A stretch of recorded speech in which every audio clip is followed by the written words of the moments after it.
সুপ্রিয় দর্শক, আসসালামু আলাইকুম। আশা করি সবাই ভালো আছেন। দেশ এবং বিদেশে যে যেখানে যে অবস্থায় বসে বাংলা ভিউ দেখছেন, সবাইকে প্রীতি এবং শুভেচ্ছা জানিয়ে শুরু করছি বাংলা ভিউর নিয়মিত আয়োজন এবং আপনাদের প্রিয় অনুষ্ঠান এফএম মেথড ইংলিশ আওয়ার। দর্শক, নিয়মিত আয়োজনের আজকের পর্বে আমি মিজান মুন্না আপনাদের সাথে আছি। সুপ্রিয় দর্শক, আপনারা জানেন আমরা এই অনুষ্ঠানের মাধ্যমে এফএম মেথডের সাহায্যে বাংলা ভাষাভাষী মানুষের জন্য ইংরেজি ভাষা শিক্ষার বিভিন্ন কৌশল উপস্থাপন করে থাকি, যে কৌশলগুলো ব্যবহার করে যে কোনো প্রান্তের বাংলা ভাষাভাষী মানুষ ইংরেজি ভাষা শিখতে সক্ষম হতে পারে।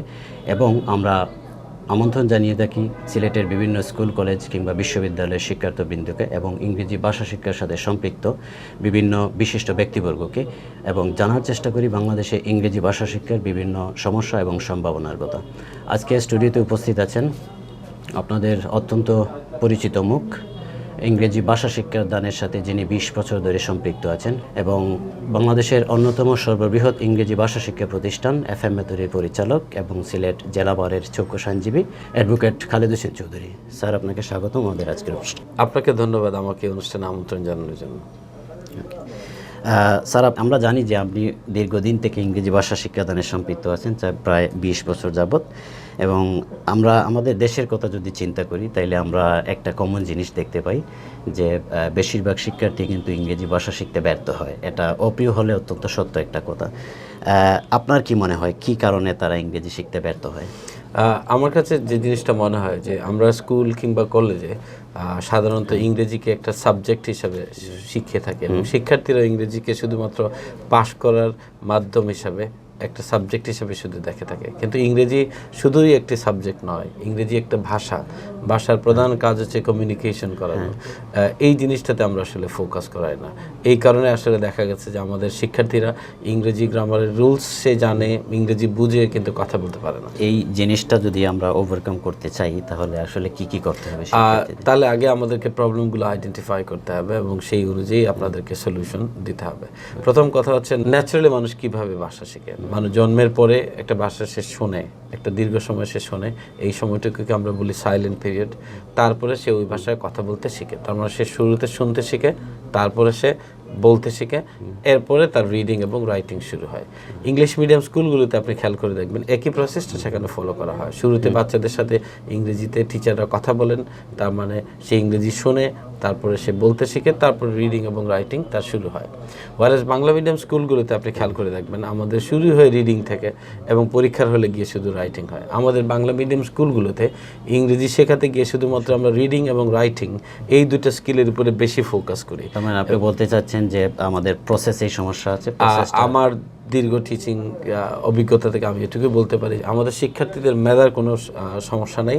সমস্যা হচ্ছে তাদেরকে সঠিকভাবে গাইড করা হয় না, এই জন্য তারা লিসেনিংয়ের কোনো স্কোপ পায় না এবং সেইভাবে স্পিকিংয়ের কোনো স্কোপ। আমি যদি আপনার প্রতিষ্ঠানের কথা বলি যে তাহলে আপনারা ইংরেজি শেখাবার জন্য আসলে কি শিক্ষার্থীদের ইংরেজি শেখাবার জন্য কি পদক্ষেপ নিচ্ছেন বা কি পদক্ষেপ নেন? আসলে আপনাদের এখানে আমরা জানি যে খুব সহজে ইংরেজি শেখা যায়, এর গোপন রহস্যটাকে, গোপন কোনো রহস্য আছে নাকি অন্য কিছু? গোপন বলে আসলে কোনো কিছু নাই, এটা খুবই প্রকাশ্য বিষয়। এটা প্রথম কথা হচ্ছে ভাষা শেখার জন্য একজনের আগ্রহ থাকা দরকার এবং তাকে সুযোগটা সৃষ্টি করে দিতে হবে।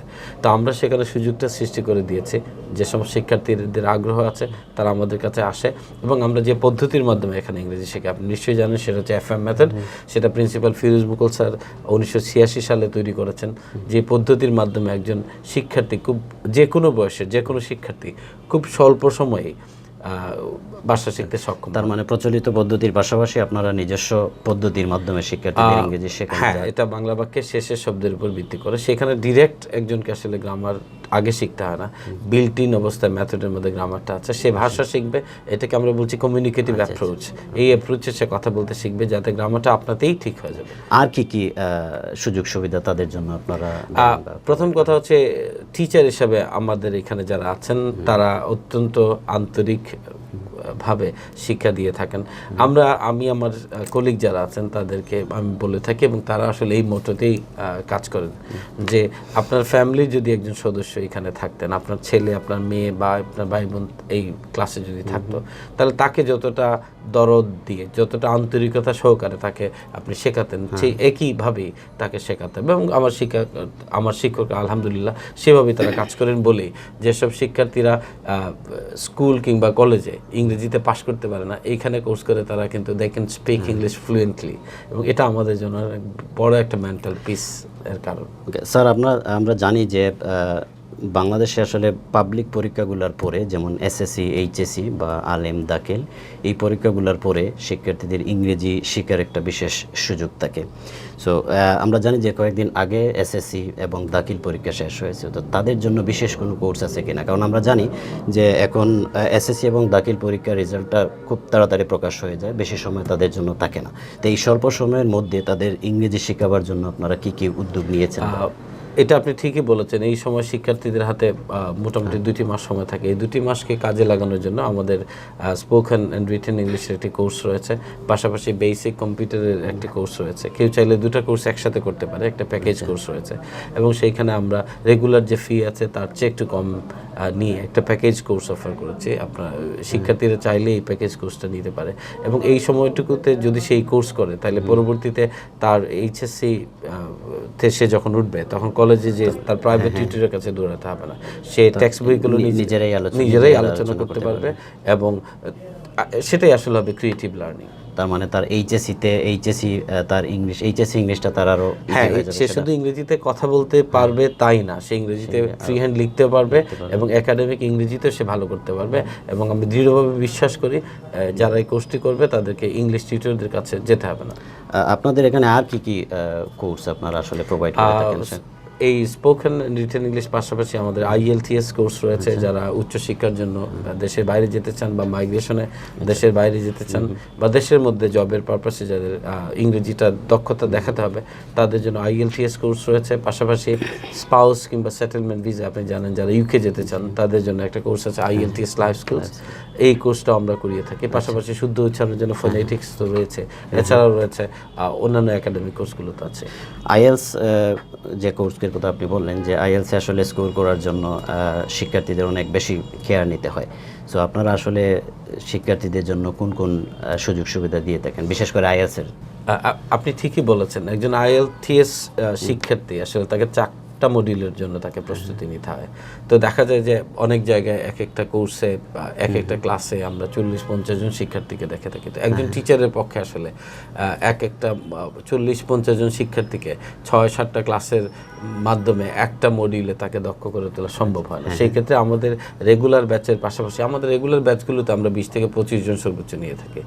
পাশাপাশি আমাদের স্পেশাল ব্যাচ রয়েছে, প্রাইভেট কেয়ার রয়েছে, যেখানে 5 থেকে 6 জন শিক্ষার্থী থাকেন, এবং আলাদা আলাদা মডিউলের উপরে এক্সপার্ট টিচার আছে। যার রিডিং ব্যান্ড স্কোর 8.5 তিনিও তো রিডিং নিচ্ছেন, যার লিসনিংয়ে 8.59 তিনিও তো লিসনিং ক্লাস নিচ্ছেন, যিনি স্পিকিংয়ে যার ব্যান্ড স্কোর 8.5 তিনি 8.5 নিচ্ছেন। শুধু স্কোরের কথা না, আমরা তাদেরকে প্র্যাকটিস করার জন্য যথেষ্ট সুযোগ দেই, এবং আমরা 1-to-1 তাদেরকে কেয়ার করি। সবার সমস্যাও কিন্তু সমান না, আপনি নিশ্চয়ই জানেন। তো তাদেরকে আমরা ইন্ডিভিজুয়ালি প্রবলেমটা অ্যাড্রেস করি, ফিডব্যাক দিই, এবং সেই অনুযায়ী তারা কিভাবে কাজ করতে পারে সেটা। আপনাদের প্রতিষ্ঠানের সাম্প্রতিক সাফল্যের কিছু আপনি নিশ্চয়ই দেখেছেন, আমাদের শিক্ষার্থীরা সাম্প্রতিক সময় 8, 7.5, 7 প্রচুর শিক্ষার্থীরা পাচ্ছে। আলহামদুলিল্লাহ, এটা আমাদের জন্য একটা বড় প্রাপ্তি। আমাদের শিক্ষার্থীরা পরিশ্রম করছে এবং আমরা তাদের পেছনে সহযোগিতা করছি, তাদেরকে আমাদের পরামর্শ দিচ্ছি, এবং তারা ফলাফল পাচ্ছে। স্যার, আমি একটু ভিন্ন প্রসঙ্গে আসি, যে আপনি জানেন যে এসএসসি পরীক্ষা শেষ হয়েছে, তো আমরা যে জিনিসটা দেখতে পেলাম সিলেটে প্রায় দেখি অনেক ধরনের বিজ্ঞাপন, চটকদার বিজ্ঞাপন, অনেক ধরনের অফার করা হয়, বিভিন্ন ধরনের গিফট হ্যাম্পার অফার করা হয়।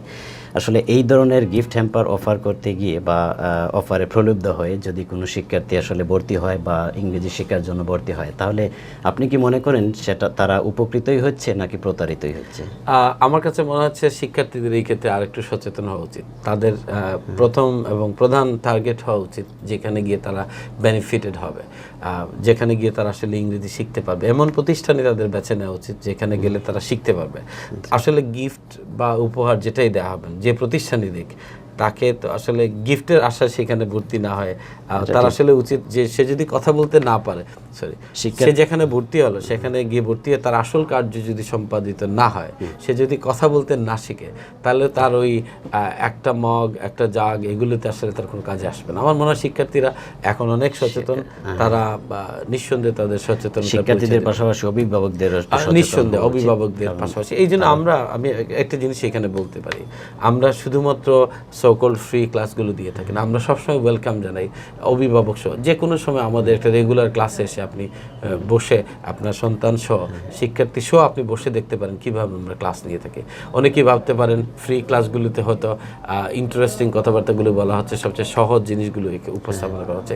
রেগুলার ক্লাসে আমরা আপনাদেরকে স্বাগত জানাই। আমাদের IELTS class, spoken class, life skill class আপনারা এসে দেখেন, ক্যাম্পাস ভিজিট করে দেখেন, এবং এইখানে আমরা তাদেরকে একটা এনভায়রনমেন্ট দিই যেখানে তারা ইংরেজিতে কথা বলতে পারে। আচ্ছা, আপনার কাছ থেকে যেটা বুঝলাম যে শিক্ষার্থীরা আসলে এখানে ভর্তি হয়ে কিন্তু প্রতারিতই হয়েছে, তো ওইটা আসলে বন্ধ করার জন্য কোনো নীতিমালা প্রয়োজন আছে, নাকি শিক্ষার্থীদের এবং অভিভাবকদের সচেতনতাই যথেষ্ট বলে আপনি মনে করেন? আসলে বাংলাদেশের নীতিমালার তো অভাব নাই। নীতিমালার, আমার কাছে মনে হয় নীতিমালা প্রণয়নের চেয়ে এই ট্রেন্ড বিশ্বের বহু দেশেই আছে, উপহার বা ডিসকাউন্টের প্রবণতা আছে।